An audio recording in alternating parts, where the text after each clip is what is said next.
2024 সালের বন্যায় কুড়িগ্রামের যাত্রাপুর ইউনিয়নের একটি চরের দৃশ্য।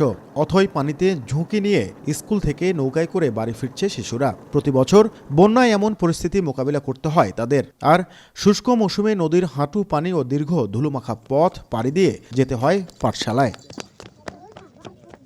চিলাখাল চর সরকারি প্রাথমিক বিদ্যালয়ে কাগজে কলমে 59 জন শিক্ষার্থী থাকলেও প্রতিদিন গড় উপস্থিতি 12 থেকে 15 জন। এমন চিত্র রংপুর বিভাগের চরাঞ্চলের প্রায় প্রতিটি শিক্ষা প্রতিষ্ঠানের। শিক্ষকরা বলছেন, দুর্গম যোগাযোগ ব্যবস্থার পাশাপাশি স্কুল ফিডিং কার্যক্রম বন্ধ হয়ে যাওয়ায় উপস্থিতির হার কমেছে।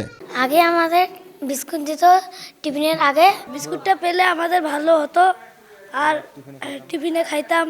স্যার আমরা খেয়ে আসি নাই, আমাদের ছুরি দেন স্যার।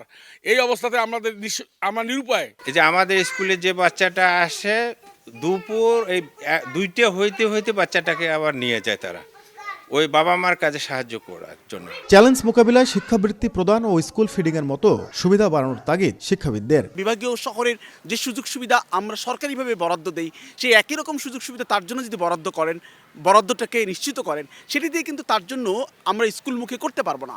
তো ওখানে কিন্তু ঝরে পড়া শিক্ষার্থীর পরিমাণ বাড়বে। তবে শিগগিরই স্কুল ফিডিং কার্যক্রম চালু সহ চরাঞ্চলের শিক্ষার্থীদের স্কুলমুখী করতে নানা উদ্যোগের কথা জানান সংশ্লিষ্ট কর্মকর্তা।